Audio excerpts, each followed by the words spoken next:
May aga mga kauturan no sa sini nga aga nagapasalamat kita sa Ginoo sa iya bugay kag kaluoy sa kada isa sa aton nga gintugot niya no sa sulod na sang ikatatlo ka semana no nga tuon kita sa pulong sang aton Ginoo online tungod kay ti ari kita no sa quarantine. So nagapasalamat kita sa Ginoo kay sa gyapon nagapadayon kita nung makatuon, makabasa, makapamalandong sang iya gamhanan nga pulong. Nagapasalamat kita sa sining blessed opportunity nga gin-allow sang aton Ginoo nga ma-celebrate naton no, for the first time no ining ginatawag naton na Resurrection Sunday no, nga kundiin na online way labot nga online no. Kung lang tawon ninyo ang mga dalan ti medyo linong subong no. So amuning pinakalinong nga celebration and we praise God sa sinangang butang. Okay, at least ang tao ara sa ilabalay makapamalandong instead nga maglagaw, magpaligo no, makapamalandong kag makatuon sang gamhanan nga pulong sa aton Ginoo. Sa sini nga aga aton kadtuan no, ang aton mga Biblia no dira sa inyong mga panimalay. Palihog ko kuha dira sang inyong mga Bible and then please open it sa 1 Corinthians chapter 15 no. Isa ini ka matahom no nga passage sang kasulatan kag sa sining aga lantawon naton no ang aton nga tema Christ has been raised no. Inang Kristo nga ginaalagad naton no. Inang Kristo nga ginadayaw naton, inang Kristo nga ginasimba naton na banhaw lantawon naton ina nga kamatuoran no diri sa 1 Corinthians chapter 15 sugdan lamang naton basa dira sa verse number 12 down to verse number 34 no dira sa inyong mga Bible. Just follow it with your eyes. Basahon nakon ini no sa New King James Version. Siling sang pulong sa aton Ginoo 1 Corinthians chapter 15 verse number 12. Now if Christ is preached that he has been raised from the dead, how do some among you say that there is no resurrection of the dead? But if there is no resurrection of the dead, then Christ is not risen. And if Christ is not risen, then our preaching is empty, and your faith is also empty. Yes, we are found false witnesses of God, because we have testified of God that he raised up Christ, whom he did not raise up, if in fact the dead do not rise. For if the dead do not rise, then Christ is not risen. And if Christ is not risen, your faith is futile. You are still in your sins. Verse 18. Then also those who have fallen asleep in Christ have perished. If in this life only we have hope in Christ, we are of all men most pitiable. Verse 20.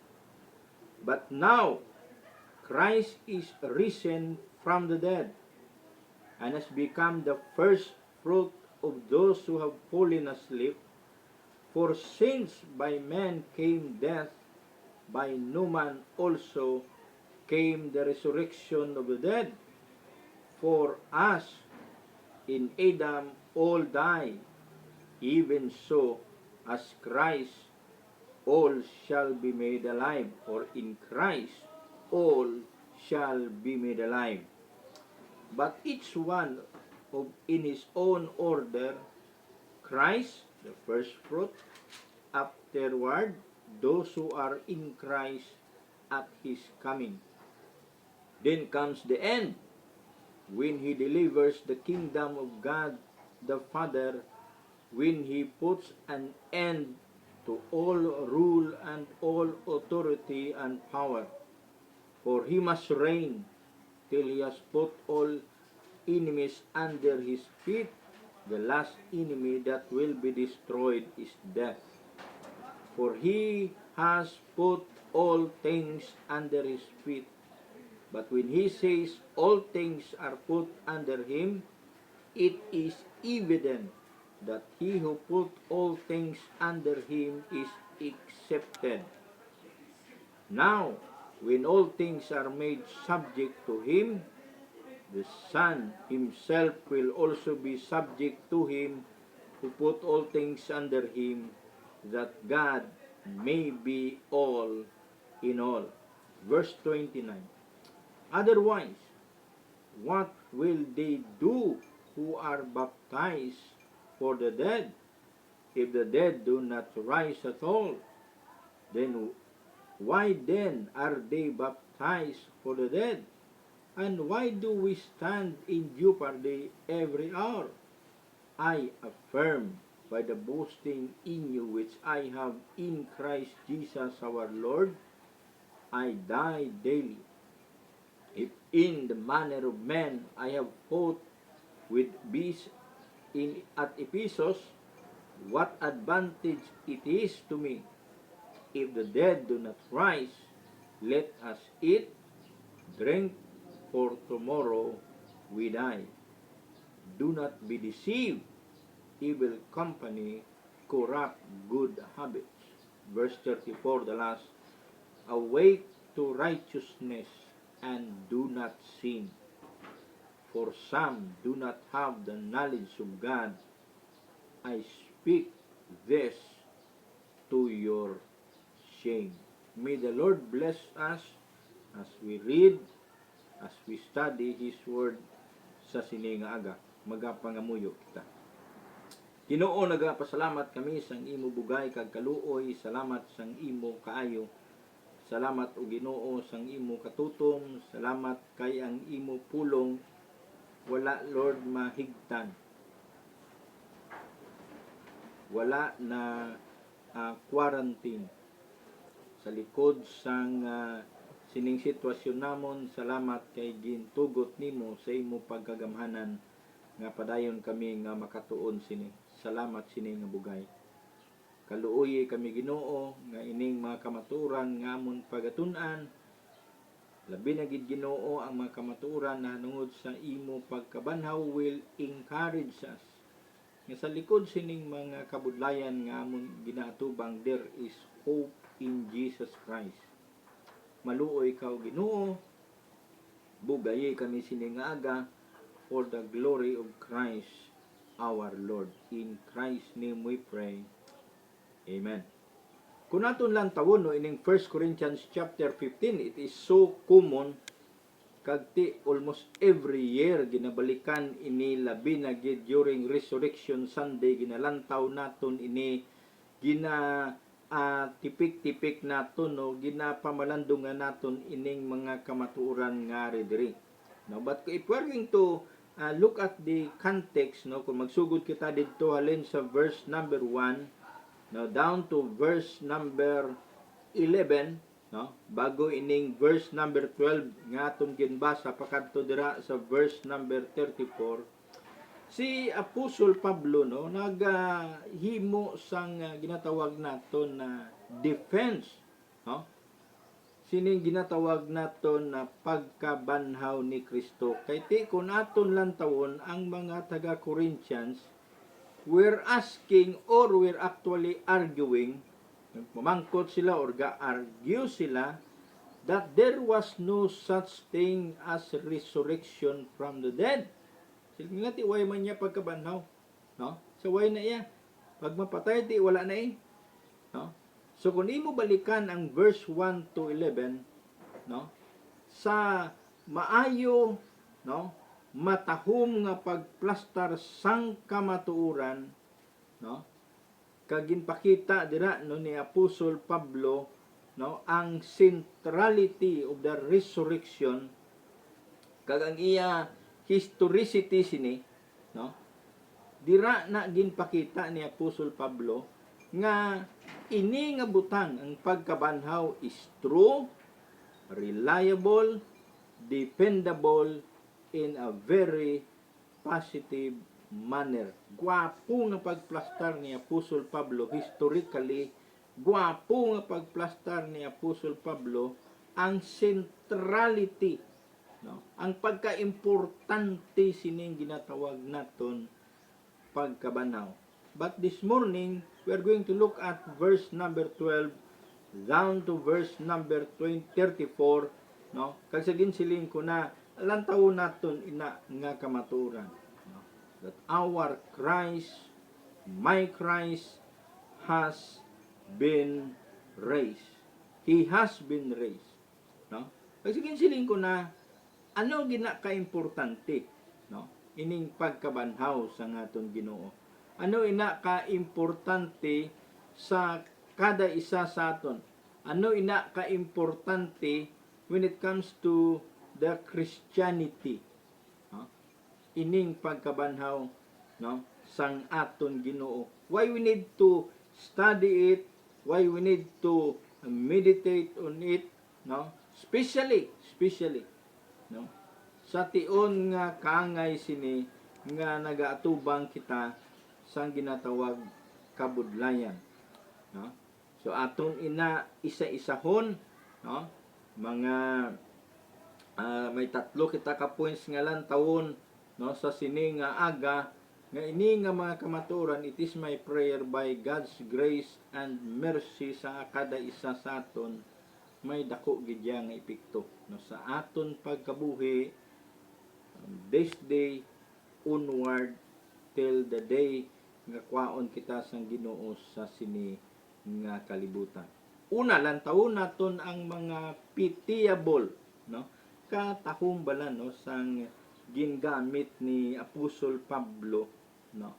Siling niya kun sa sining kalibutan, no, inang ara dira sa verse 19, if in this life only, kung sa sini nga kabuhi nga ini subong sa sini nga sitwasyon sa iya tinion o ributang tabi sa aton tinion subong, no?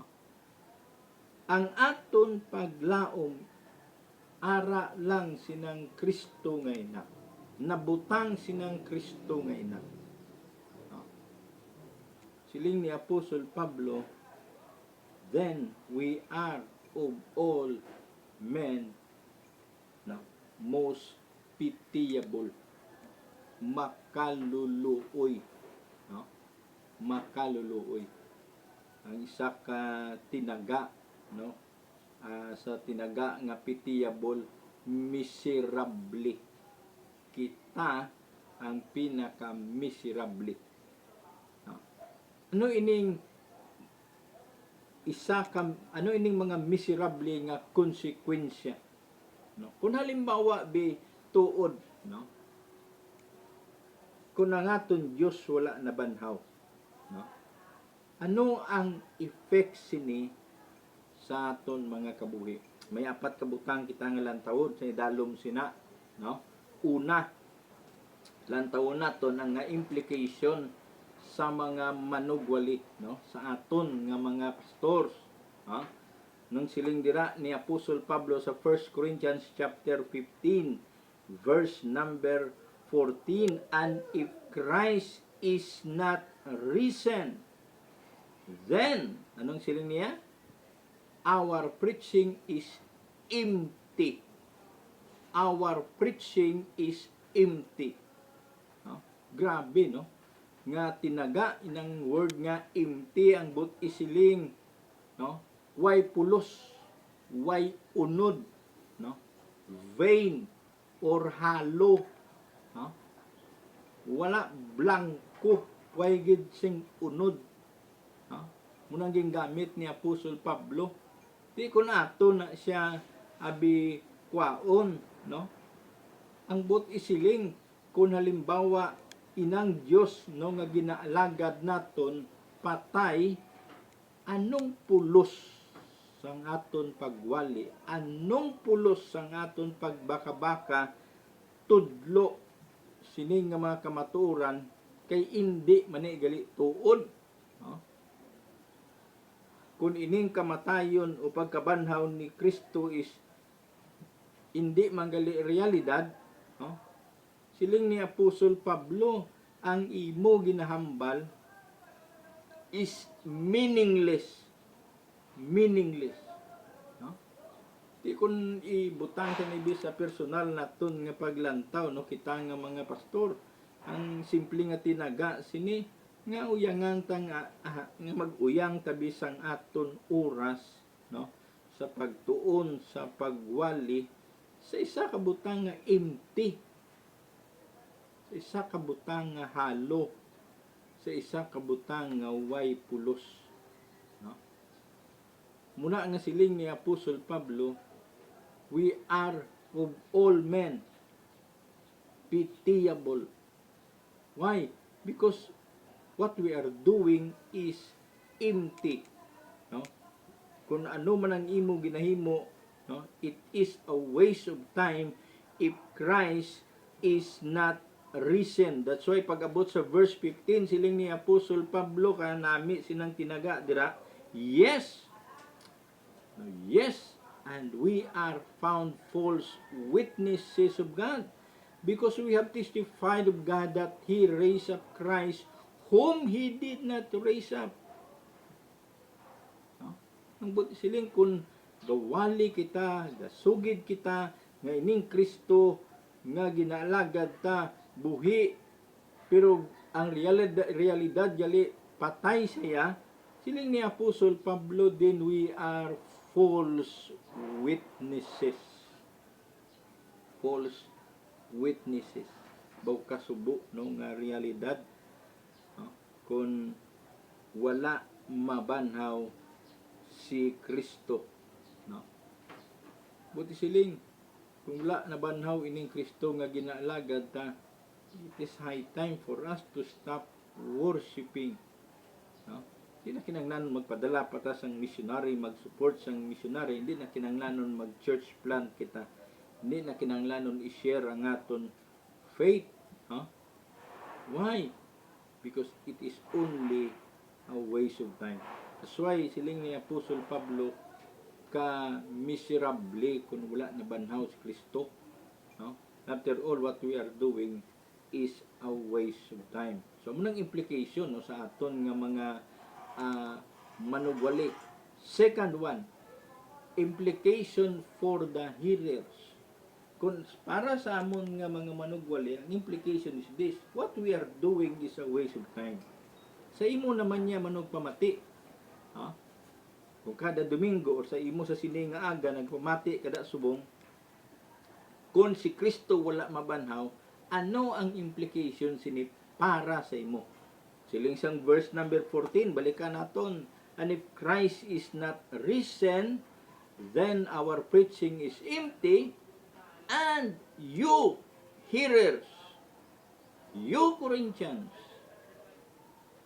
ikaw nga kabahin sining simbahan sa Amazing Grace, o ikaw sa sining aga nga nagala pamati sining wali nga ini, your faith is also empty. No? Why pulos? Halo, futile. No? Di medyo masubo-subo man na. Ha? Kaya nga aman, kung wala mabanhaw ang aton Ginoo, no? Siling pa na sang isa ka nabasahan ko, di naggulo hampang na lang ta, no? Kaya nga aman, kung ang kamatayon sinang Kristo nga ina, no, nga ginsiling ni Apostol Pablo bala, no, munang siling niya gani sa verse number 16 and 17, siling niya, for if the dead do not rise, then Christ is not risen. And if Christ is not risen, your faith is futile, you are still in your sins. No? Ibalang gasiling ka ba, ako natinluan na sa ngakon sa lang realidad, gali wala, kay nga man ang imo ginapatihan nga Dios wala mabanhaw baw kasubo, no? Ka miserable nga klase nga butang, no? Nga gahambal ka sang isa ka butang nga hindi manggali realidad, nga nagahambal ka sang isa ka butang nga imo lang, no? Kaya nga man kaangay bala kay Apostol Pablo kung balikan nimo ang verse 3, for I delivered to you first of all that which I also received, that Christ died for our sins according to the Scriptures. Di siling ni Apostol Pablo sa verse 3 pa lang, siling niya napatay si Kristo sa aton kasalanan according to the Scriptures. Di what if kung wala siya bimabanhaw? Di way to pulos ang siling sang verse number 3. Huh? Wala pulos ang natabo dito sa krus kung wala mabanhaw ang aton Kristo. Kay klaro ng siling ni Apostol Pablo, you, me, we are still in our sins if Christ is not risen. So medyo miserable nga butang, medyo masubo-subo nga butang, medyo makaluluoy nga sitwasyon gid ang aton ginatubang. Siling ni Apostol Pablo, if we are serving, if we are worshiping a dead Christ, if we are serving a dead Christ. So implication number 1 sa mga preacher, kung wala na banhaw si Kristo, if we are serving a dead Christ, then everything is empty. Same also sa mga hearers. But siling, kung ikaw kabahin sang simbahan, every Sunday kadto ka sa church, subong ga mantener lang kita sang online, no, pamati sang pulong sang aton Ginoo, baw everything nga ginahimo naton is empty kun ang Kristo nga ginaalagad ta patay. Third implication, sa mga patay, sa mga patay. Okay? Ano ang implication sini, no, para sa tong mga tao nga nagtaliwa na? Ang taon nato, no, ang pulong sang Ginoo, verse 18, then also those who have fallen asleep in Christ have perished. Those who have fallen asleep, ang tinaga dira gingamit nga fallen asleep, hindi lang ni nga natulog ka lang, no? Ang but isiling dira no gingamit ina no sang Biblia nga napatay, no? Ang iya tinaga iya sa kamatayon, natulog lang. Ang but isiling, no, mabugtaw pa ni. Okay? Kita tama na no kadugayan sa padayon naton nga pagtuon. Okay? Kay ti anong implication sini sa mga patay, no? Anong implication sini sa ila, no? Siling ni Apostol Pablo, those who have fallen asleep in Christ had or have perished. Ang buot isiling sini, no? Na balang may ginagamit ang during kumital, no? Gasiling na dayon ang pastor pag bago igulo ang patay, no, mga muyo ang pastor, no, kumital siya, masiling siya, now we commit the body of our brother or our sister to the ground, ashes to ashes, dust to dust, in the sure and certain hope of the resurrection to eternal life. No? In the sure and certain hope, no? Sa sigurado, no,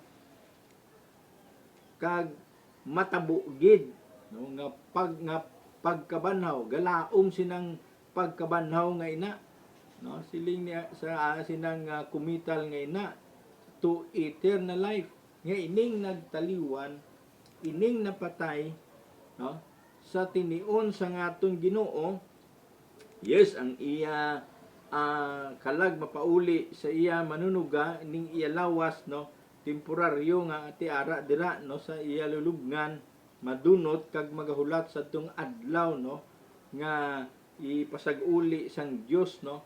Ti kun amo nang aton pagpati baw ka subo, no, kun patay ang aton Kristo. Kay nga aman siling ni Apostol Pablo atong nagtaliwan kay Kristo have perished. No? Ang imo butangan sang imo paglaom patay ti ang buti siling di way ka man eh. No? Wala na. End na. No? Kung si Kristo wala mabanhaw. Kaya buti siling sina, there is no resurrection. Death is the final period, no? When it comes to nabalang sentence ang aton kabuhi, ang kamatayon amo na ng final period, no? Katapusan sang tanan.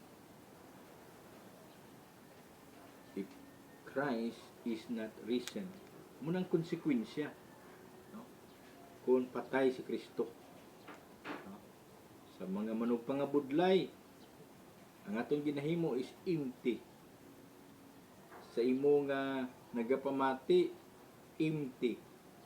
Sa mga nagtaliwan nga iya ni Kristo, mas masubo pagid kung nagtaliwan ka nga nagalaom ka nga may pagkabanhaw ay way gali, no? Kasiling sang pulong sang Ginoo, no? You have perished, no? You have perished. And lastly, no? Implications sa mga buhi. Nung implications ini sa mga buhi, verse 19, no? Nung siling sang pulong sa ngaton Ginoo, if in this life only we have hope in Christ, we are of all men most pitiable. Pitiable. No? Kita ang pinakamakaluluoy kung halimbawa ari ka subong, no, sa sini nga aga ga kabuhi ka pa, no? Shall we say praise be to God, no? Wala pa man naglaptagid si COVID sa aton, then we praise God, or nagasiling kabi kung magkainan no gid man, no, kung mag-abot si COVID, no? Nothing to worry kay nga aman ang akon paglaom ara kay Kristo. Pero baw kung inang Kristo nga ina patay, baw makaluluoy gid kita. Makaluluoy gid kita. Makaluluoy kita. Nga makaluluoy. No? Nga makaluluoy. Kay ang imo ginalauman, patay man. Kaya anong paabuton mo? No? Anong paabuton mo? No? Kung sige pa gani isang isa ka komentary nga nabasahan ko, siling niya, if Jesus is dead, then that's game over. No? Drawing ang Christianity. No? Drawing ng Christianity. No? Kung sa sining kabuhi naton we have hope, we are of all men most pitied. We are of all men pitied. Muna nga grabe no nga konsekwensya.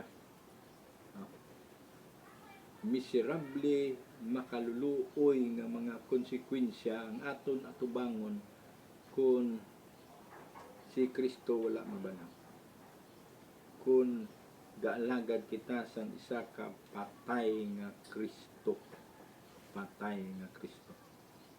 Okay? So munang halindira no sa verse number 14, no, ginpakita ni Apostol Pablo ang mga pitiable, no, consequences, mga miserable consequences of a dead Christ.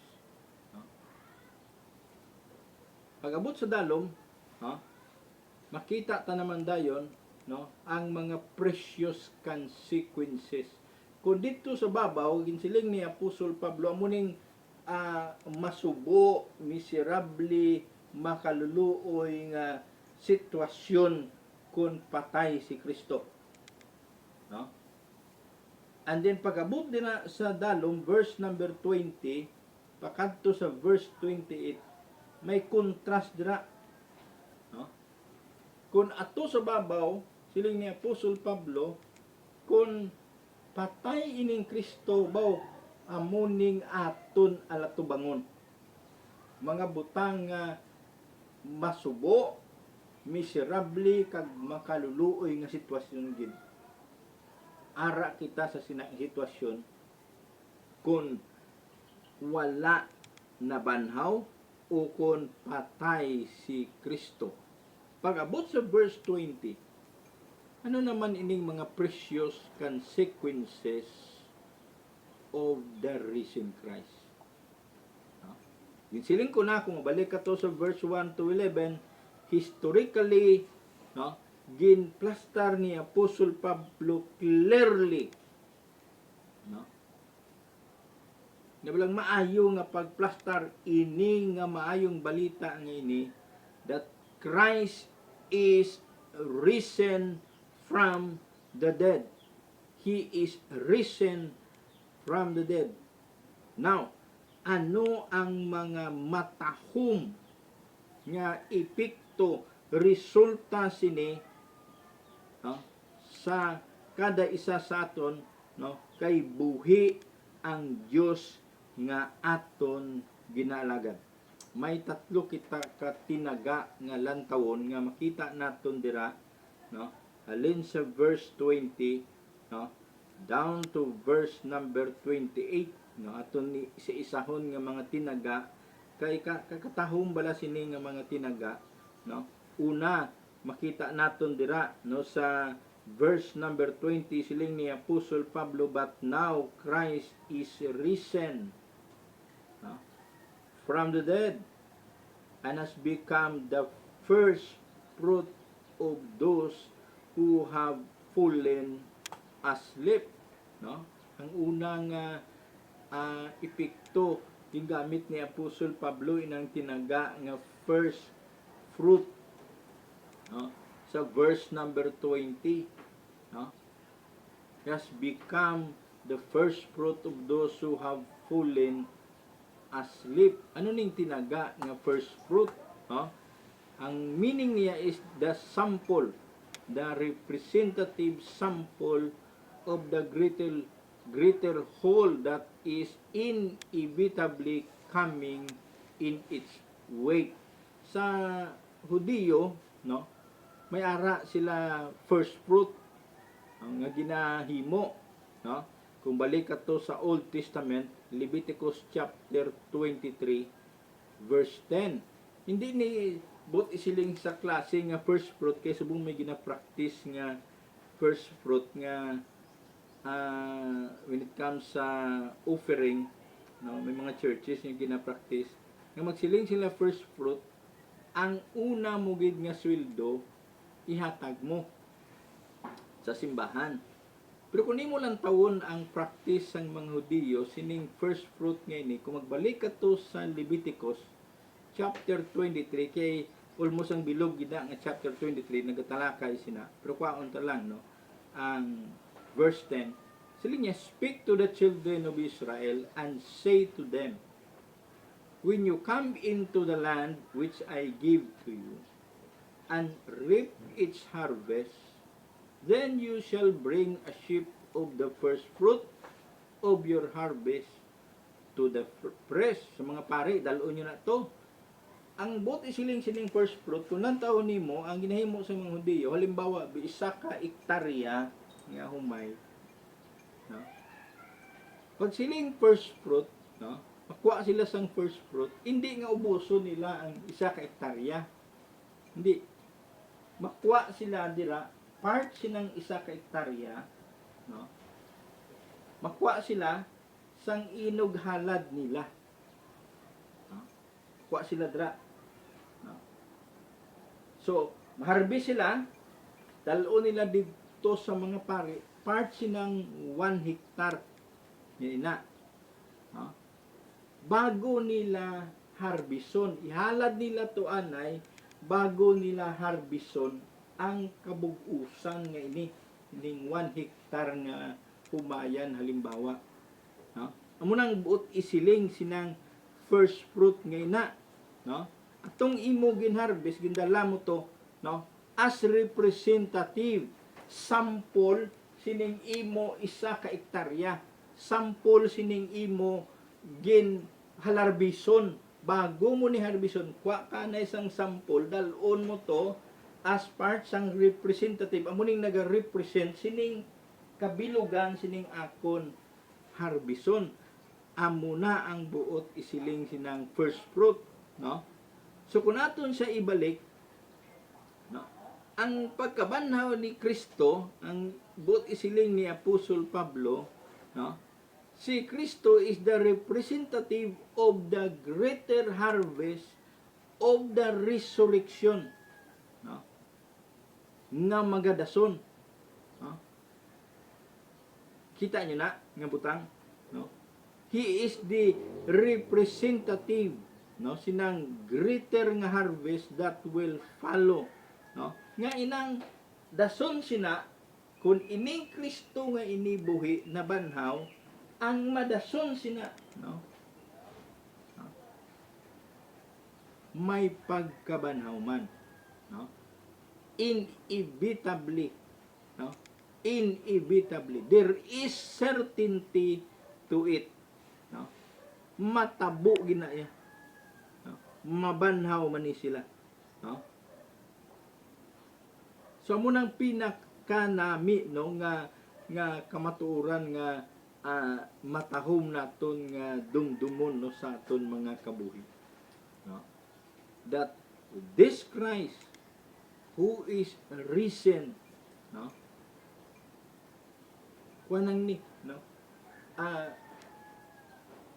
representative sample sang kabilugan, no, especially to those who are in Christ, to those who are in Christ. Tandaan tagid na, first fruit, katahong sina nga realidad, no, sa aton kabuhi nga as we go along bala, no matter ano man ang ginatubang nga kabudlayan, there is hope because we have the risen Christ. Niyara kita ya buhi nga Dios nga ginaalaga. The second one, no, gamit dira, no, sa verse number 22, siling sang pulong sa ngaton Ginoo, for as Adam all die, even so in Christ all shall be made alive. Praise God. No? May second Adam, greater than Adam, no? Greater than Adam, no? Kaya nga aman, ang unang Adam, ang gindala niya kamatayon, ang iya gindala kasalanan, no? Kasalanan. Okay? Kita tana, di ba? Kung imulan taon ang verse number 21, for since by one man came death, by man also came the resurrection of the dead. No?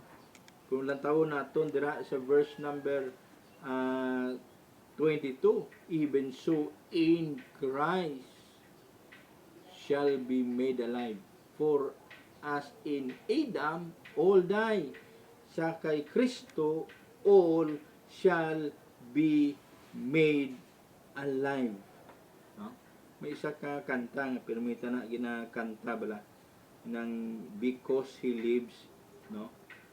Silang siyang kanta sa niya, because he lives I can face tomorrow, because he lives all fear is gone, because I know who holds the future, life is worth the living just because He lives. Di kay buhi na nga Diyos, buhi ka man. No?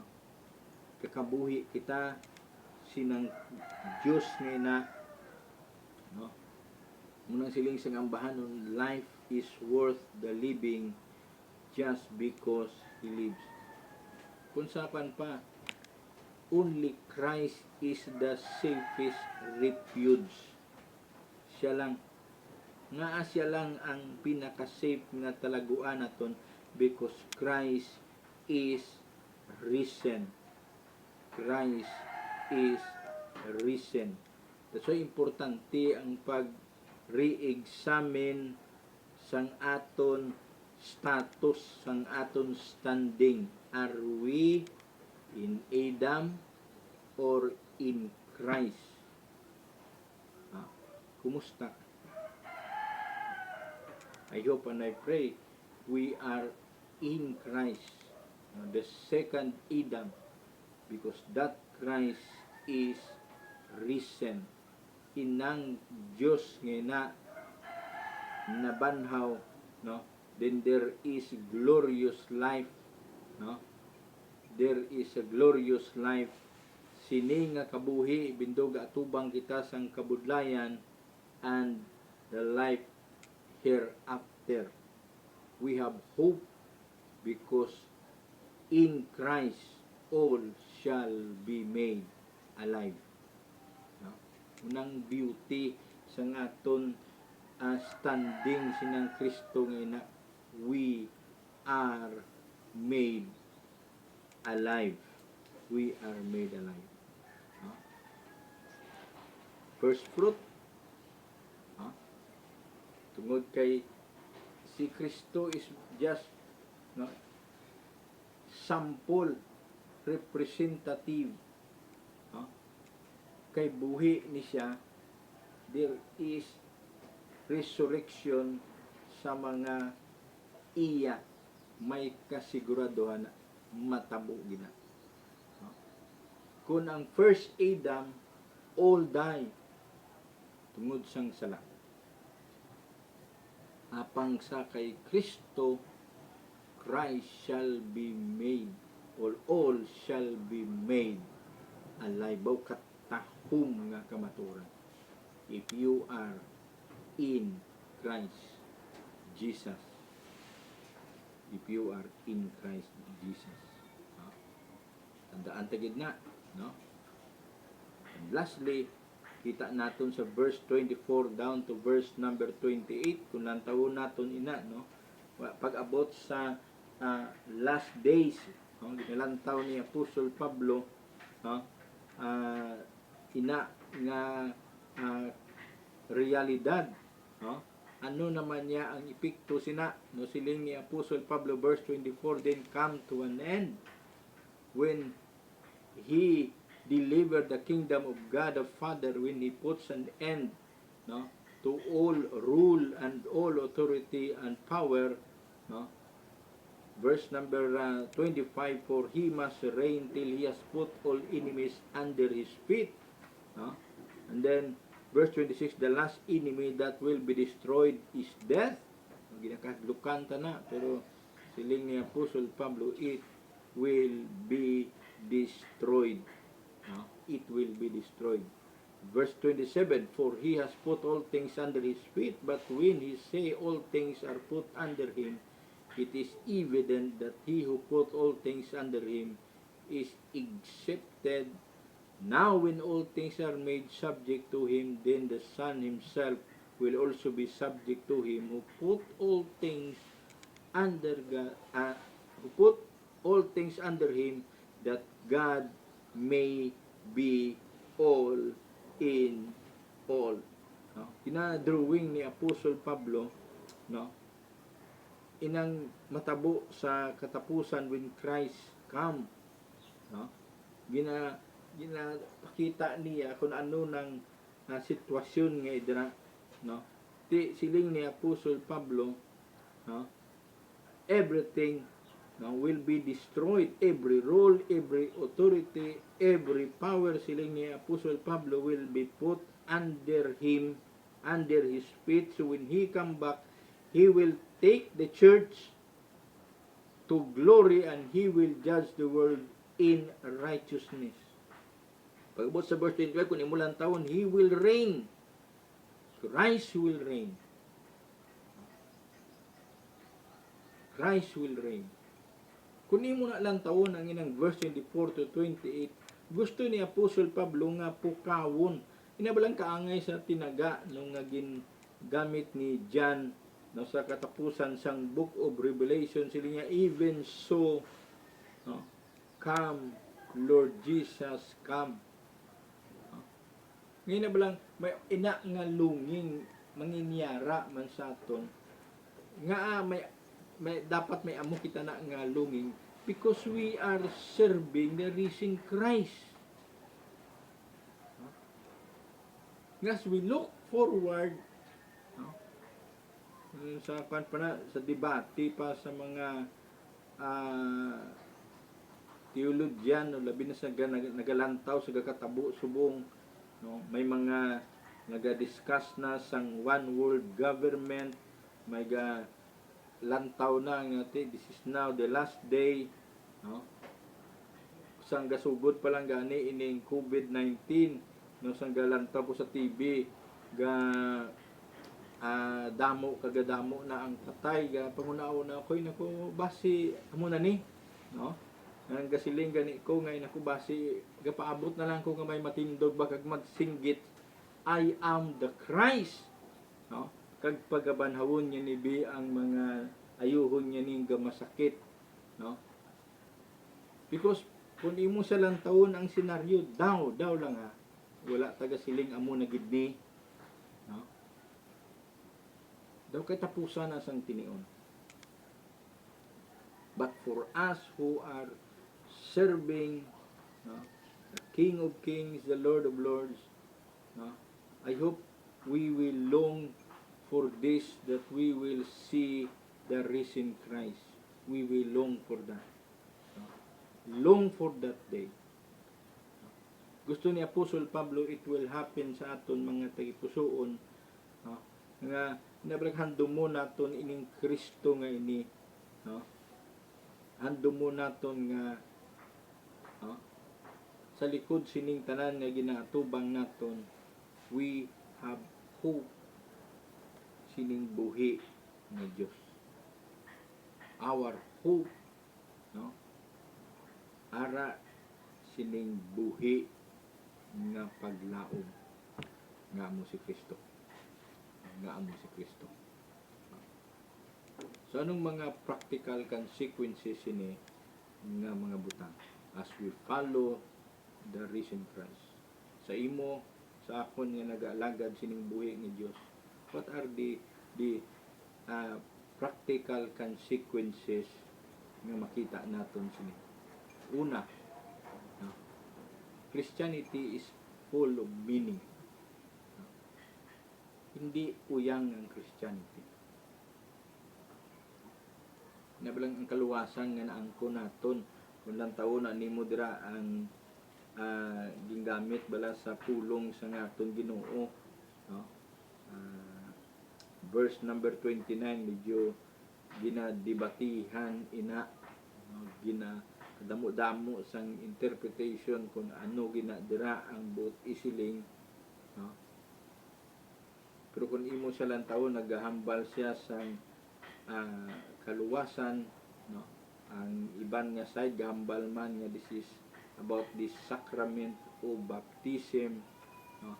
Pero kung imo i-summarize ng verse number 29, no, sa likod sa mga struggle naton kadto sa Romans, no, chapter 6, chapter 7, no, sa likod sining mga struggle naton physically, spiritually, no, ang Christianity sa gyapon is meaningful. It is meaningful.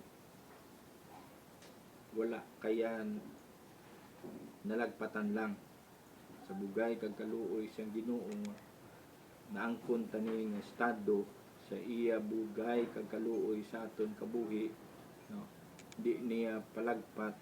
We praise God, no. Buti siling don't be discouraged, keep on serving the risen Christ, no. Secondly, we can face suffering for the glory of Christ. We can face no matter anuman nga mga kabudlayan ang aton ginatubang, anuman nga mga pag-antos, no, muna ganing siling ni Apostol Pablo, no, siling niya it cannot outweigh, no, this is only light sa 2 Corinthians bala, no? Ining aton ginatubang, no, is light and momentary affliction. It is light and for a moment, no? Kag ini nga butang kun nimo lang taon, no, is preparing us, no, for a greater weight, a surpassing weight of glory, no? Nga kun nimo lang taon, no, tinaga ni Apostol Pablo, no, Jesus has been raised, it's all worth it. Kung gaantos ka, katubang tas ang kabudlayan because of Christ, it's all worth it. Tubangan na nga may kalipay siling ni Apostle Peter, count it all joy, no? Count it all joy. Nga man, because we are serving the risen Christ. We are serving the risen Christ. And lastly, no, anong practical implications ini? We can live a holy life. No? We can live a holy life. Do not be deceived. Verse 33. Evil company corrupts good habit. Awake to righteousness. Do not sin. Kung tutuod nga gaalagad ka, na transform ka tungod sining buhi nga Dios ngini, live a holy life. Kasi ka daw kabudlay kay imposible, hindi na imposible kay buhi si Kristo. Ayo pa na pray utod sa imo sining naaga, dayawon ta ang Ginoo, simbahon ta inang buhi nga Dios. Pasalamati kay nangin kabahin kaw ako sining ginatawag naton Christianity sa bugay kag kaluoy sa naton Dios. Dayawa inang Dios. Sa likod sining pag-antos, no, still we can glorify Christ agi sining butang. And lastly, no, pagkabalaan. I hope and I pray that at the end of the day, makita kita nga balaan, makita kita nga Diyos nun, sa giyapon, sa tubang sa ngaton Ginoo when He comes. Tandaan ta gid na, Christ is risen from the dead. He is risen from the dead. There is hope in Christ. Ayo pa na pray sa imo sining aga utod abyan. Kung wala ka pa kay Kristo, come to Christ. Ngayo bugay na tani makilala mo inang Kristo nila. Pero sa imo sining aga Kristohanon, no? Dayaway ng Kristo nga ina. Dayaway ng Kristo nga ina. Magapangamuyo kita. Father, salamat kay ang Dios nga amon ginaalagad buhi, ang Dios nga amon ginaalagad Dios nga makagagahom, and He reigns. thank you gid o Ginoo sa imo ginhimo sa amon mga kabuhi. Salamat sa imo kaluoy sa amon. Kaluoy kami sa gyapon sa likod sining ginatubang nga kabudlayan tungod sang COVID. Lord, gapati kami gamhanan ka. Gapati kami maluluyon ka. Kaluoy ang kada isa nga nagaatubang sang kabudlayan, tinawad-on, Lord, muni ang kinanglanon. Kaluoy ang mga ara sa ospital na nagmasakit sang COVID, maluoy ka, Lord, ipakita ang imo bugay sa ila. Itugot nga tungod sining sitwasyon, magdala ini sa kada isa sa amon sa paghinulsol sa amon mga sala. Ibugay o Ginoo nga ang kada isa magalaom sinang Kristo nga buhi. Ginabalikin namon ang pagdayaw, ang tanan nga pagpasalamat sa imo in Christ's name we pray. Amen. We praise God. Thank you gid sa kada isa nga namati sining aga. We give glory to God sang iya kaluoy kag bugay. Mayong aga sa tanan.